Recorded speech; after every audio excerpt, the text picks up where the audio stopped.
আপনি কেন vanity bag হাতে করে বাজারে যান? আপনার শরম হয় না কেন? কেন যাবেন? যাবেন কেন? ওই আমরা তো যাই না, আমরা তো বেঁচে আছি। আমাদের বাড়িতে তো বাজারে যাওয়া কতটা স্বপ্নেও দেখে না। আমরা পুরুষ মানুষই যায় না। আমি এখন পর্যন্ত কোনোদিন চায়ের স্টলে বসিনি। ভিতরে চায়ের স্টল আছে। জামিয়া সালাফিয়া বিশাল প্রতিষ্ঠান, শিরক মুক্ত প্রতিষ্ঠান জামিয়া সালাফিয়া, বিদআত মুক্ত প্রতিষ্ঠান জামিয়া সালাফিয়া, হিংসা মুক্ত প্রতিষ্ঠান জামিয়া সালাফিয়া, দল মুক্ত প্রতিষ্ঠান জামিয়া সালাফিয়া, সংগঠন মুক্ত প্রতিষ্ঠান জামিয়া সালাফিয়া, দেশের সর্ববৃহৎ প্রতিষ্ঠান জামিয়া সালাফিয়া। শিক্ষক মানে শিক্ষক সংখ্যায়, শিক্ষক গুণে, আয়াতনে যেটা রাজশাহীতে আছে ডাঙ্গিপাড়া, সেটা প্রায় 40 বিঘা জমির উপরে।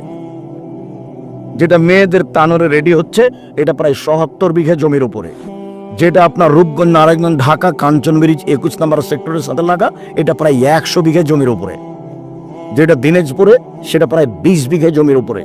8-10 বিঘা জমি আছে ফেনীতে, 8-10 বিঘা জমি আছে কুষ্টিয়ায়, 8-10 বিঘা জমি আছে ময়মনসিংহে।